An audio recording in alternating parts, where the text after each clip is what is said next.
আসসালামু আলাইকুম ওয়া রাহমাতুল্লাহি ওয়া বারাকাতুহু। ইন্নাল হামদালিল্লাহ নাহমাদুহু ওয়া নুসাল্লি আলা রাসূলিহিল কারীম, আম্মা বা'দ।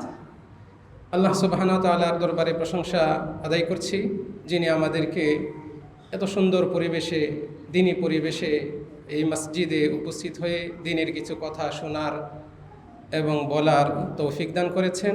আলহামদুলিল্লাহ। দরুদ ও সালাম বর্ষণ হোক আমাদের একমাত্র আদর্শ, মানবতার আদর্শ নবী মুহাম্মদ সাল্লাল্লাহু আলাইহি ওয়াসাল্লামের উপর। আজকের এই যাকাত প্রকল্প পরিদর্শন ও বিতরণ অনুষ্ঠানে গ্রুপ আলোচনা পর্বের এই পর্যায়ে আমি আপনাদের সামনে অত্যন্ত সংক্ষিপ্তভাবে দু একটা কথা বলবো। আমা তৌফিকে ইল্লা বিল্লাহ। আল্লাহ সুবহানাহু ওয়া তাআলা তার দুনিয়াতে যে সমস্ত নীতি রয়েছে তার অন্যতম হচ্ছে তিনি তার সকল বান্দাদেরকে সমপর্যায়ের করেন না।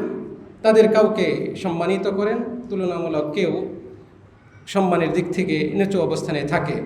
আল্লাহ রাব্বুল আলামিন বলছেন, ইয়ারফাইল্লাহুল্লাযীনা আমানু মিনকুম ওয়াল্লাযীনা উতুল ইলমা দারাজাত।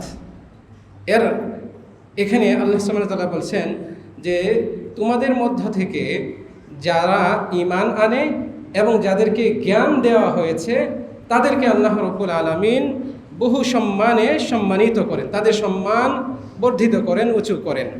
তো এই আয়াতের মাধ্যমে সুস্পষ্ট হয় যে আল্লাহ সুবহানাহু ওয়া তাআলার কাছে সম্মানিত হওয়ার মানদণ্ড হচ্ছে ঈমান, এবং আরেকটা মানদণ্ড হচ্ছে ইলম অর্জন করা, আহলুল ইলম হওয়া, দ্বীনের জ্ঞান থাকা, নিজের অর্জন করা। তো আল্লাহ সুবহানাহু ওয়া তাআলার বিশেষ দয়া ও অনুগ্রহ যে আমরা তার দ্বীন শিক্ষা অর্জন করার মতো সুন্দর পরিবেশ পাচ্ছি। আলেম ওলামাদের এই ক্ষেত্রে অগ্রণী ভূমিকাও আমরা দেখতে পাচ্ছি। আল্লাহ সুবহানাহু ওয়া তাআলা তার বান্দাদের মধ্য থেকে তাদেরকেই সবচেয়ে বেশি পছন্দ করেন যারা দ্বীনি ইলম অর্জনের পথে প্রচেষ্টা করে। আর এই দ্বীনি ইলমের মধ্যে সবচেয়ে গুরুত্বপূর্ণ ইলম হচ্ছে কোরআনের ইলম। সবচেয়ে গুরুত্বপূর্ণ ইলম হচ্ছে কোরআনের ইলম। আর এই জন্যই নবী মুহাম্মদ সাল্লাল্লাহু আলাইহি ওয়াসাল্লাম বলেছেন, খায়রুকুম মান তাআল্লামাল কুরআনা ওয়া আল্লামাহু। তোমাদের মধ্যে সর্বোত্তম সেই যে কোরআন শিখে এবং শিক্ষা দেয়। ফলে এ থেকে সুস্পষ্ট যে কোরআন শিক্ষার গুরুত্ব কতটা অপরিসীম এবং কতটা বেশি। আল্লাহ সুবহানাহু ওয়া তাআলা তিনি তার সৃষ্টির প্রথম সৃষ্টি করে যে আদেশটা দেন, আপনারা যদি একটু খেয়াল করেন তাহলে বুঝতে পারবেন। আল্লাহ রাব্বুল আলামিন সর্বপ্রথম কলম সৃষ্টি করেছেন। আউয়ালু মা খালাকাল্লাহু আল কালাম। প্রথম তিনি সৃষ্টি করলেন কলম, তারপরে তাকে আদেশ করলেন উকতুব, তুমি লেখো। তাহলে সৃষ্টির সূচনাতে প্রথম সৃষ্টিকে আল্লাহ রাব্বুল আলামিন আদেশ করলেন উকতুব, লেখো। আর সর্বশেষ নবী ও রাসূল মুহাম্মদ সাল্লাল্লাহু আলাইহি ওয়াসাল্লামের উপর সর্বশেষ ওহী আসে, মহাগ্রন্থ আল কোরআন নাজিল করা হয়।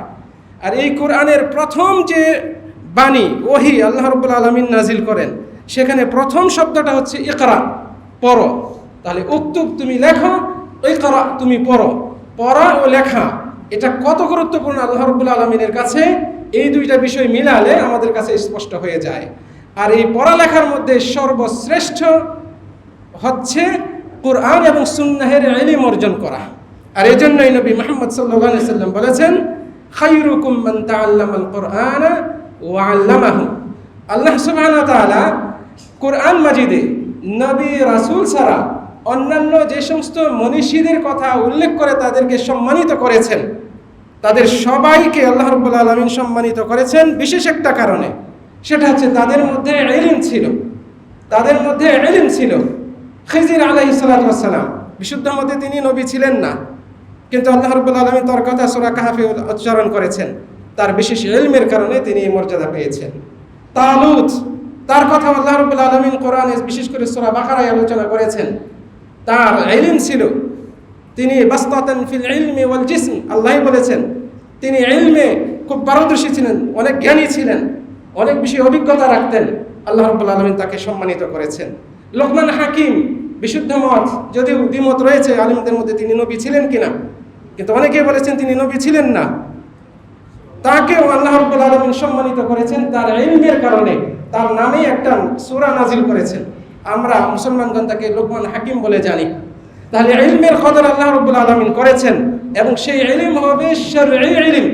আর যারা শরঈ ইলম ধারণ করে, এই পথে যারা হাঁটে, ইলম অর্জনের জন্য যারা অগ্রসর হয়, তাদের জন্য জান্নাতের সুসংবাদ দেওয়া হয়েছে। ফলে এই শরঈ ইলমের মূল উৎস মহাগ্রন্থ আল কোরআন, এই সম্পর্কে জ্ঞান অর্জন করা, শিক্ষা নেওয়া, হিফজ করা, মুখস্থ করা, অর্থ জানা, তাফসির জানা, সেই অনুযায়ী আমল করা, এই ইলম বিতরণ করা, সমাজে কোরআনের জ্ঞান, কোরআনের আলো ছড়িয়ে দেওয়ার প্রয়াস, চেষ্টা করা এবং এর ব্যবস্থাপনা করা, এগুলো সবই কল্যাণকর কাজে অংশগ্রহণের শামিল, যে আল্লাহ সুবহানাহু ওয়া তাআলা পছন্দ করেন। মহাগ্রন্থ আল কোরআন যারা বেশি বেশি তেলাওয়াত করে, কিয়ামতের দিন বিশেষ করে জান্নাতে যখন যাবে জান্নাতীরা, তাদের মধ্যে তারতম্য হবে। যারা বেশি কোরআন তেলাওয়াত করেছে, স্টাডি করেছে, তাদের সম্মান হবে অন্যান্য জান্নাতীদের চেয়ে বেশি। অন্যান্য জান্নাতীদের চেয়ে বেশি সম্মানিত হবে তারা, তাদের স্তর হবে উঁচু। রাসূল সাল্লাল্লাহু আলাইহি ওয়াসাল্লাম বলছেন, ইকরা ওয়ারতাকি, তুমি কোরআন তেলাওয়াত করো আর উপরে উঠতে থাকো, মানে সম্মানের স্তরে উঠতে থাকো। তাহলে এইভাবে রাসূল সাল্লাল্লাহু আলাইহি ওয়াসাল্লাম আমাদেরকে উদ্বুদ্ধ করেছেন। অতএব আমরা নিজেরা কোরআন তেলাওয়াত করব, কোরআন শিখব এবং আমাদের সন্তানদেরকে শেখাবো। আমাদের পরিবেশে আশপাশে যারা রয়েছে তারাও যেন কোরআনের শিক্ষায়, কোরআনের আলোয় আলোকিত হয়, আমরা সেই চেষ্টা করব। মনে রাখবেন, কোরআন শিক্ষার জন্য সুনির্দিষ্ট কোনো বয়স নেই। আমাদের সম্মানিত শেখ একটু আগেই ইঙ্গিত দিয়েছেন, কোরআন বুড়া হলে, বয়স্ক হলে শেখা যায় না, মুখস্থ হয় না, এটা কোনো যুক্তি না। আপনার যদি উলুল হিম্মা থাকে, আপনার যদি ইখলাস থাকে এবং এর সাথে প্রচেষ্টা যুক্ত হয়, আপনি অবশ্যই সফলতা পাবেন। আপনি শুনে আশ্চর্য হবেন, সাহাবীদের মধ্যে যারা কোরআনের হাফেজ ছিলেন, কতজন ছোট বাচ্চা অবস্থায় হাফেজ করেছেন। বরং নবী সাল্লাল্লাহু আলাইহি ওয়াসাল্লামের জামানায় অধিকাংশ সাহাবী বুড়া বয়সে হাফেজ হয়েছেন। আবু বকর রাদিয়াল্লাহু আনহু বয়স্ক, অথচ তিনি কোরআনের হাফেজ হয়েছেন। আর অন্যান্য হাফেজ যারা ছিলেন সাহাবীদের মধ্যে, খোঁজ নিয়ে দেখেন, একটু স্টাডি করে দেখেন, ইতিহাস জানুন, যে তারা এই একটা পরিণত বয়সে আসার পরে, অর্ধবয়স অথবা বুড়া বয়সে পৌঁছার পরে কোরআনের হাফেজ হয়েছে। অতএব এই কোরআন শিক্ষা করা এটা শুধু ছোটদের জন্য না, এটা যারা মাদ্রাসা পড়ে শুধু তাদের জন্য না, সমাজের সর্বস্তরের মানুষের জন্য। অতএব আমরা যেন কোরআন শিক্ষা থেকে পিছিয়ে না থাকি। মনে রাখবেন, কোরআনের আলো বান্দাকে অন্ধকারত্ব থেকে, বান্দাকে নানান রকমের কুসংস্কার থেকে, ফিতনা থেকে হেফাজত করতে পারে। বরং এটাতেই রয়েছে বিভিন্ন ফিতনা থেকে রক্ষা পাওয়ার মহা ঔষধ। আল্লাহ রাব্বুল আলামিন আমাদেরকে এই বিষয়গুলো অনুধাবন করার তৌফিক দান করুন, কোরআনের আলোকে আলোকিত হওয়ার তৌফিক দান করুন। এই কামনা রেখে আমার সংক্ষিপ্ত আলোচনা শেষ করছি। আসসালামু আলাইকুম ওয়া রাহমাতুল্লাহি ওয়া বারাকাতুহু।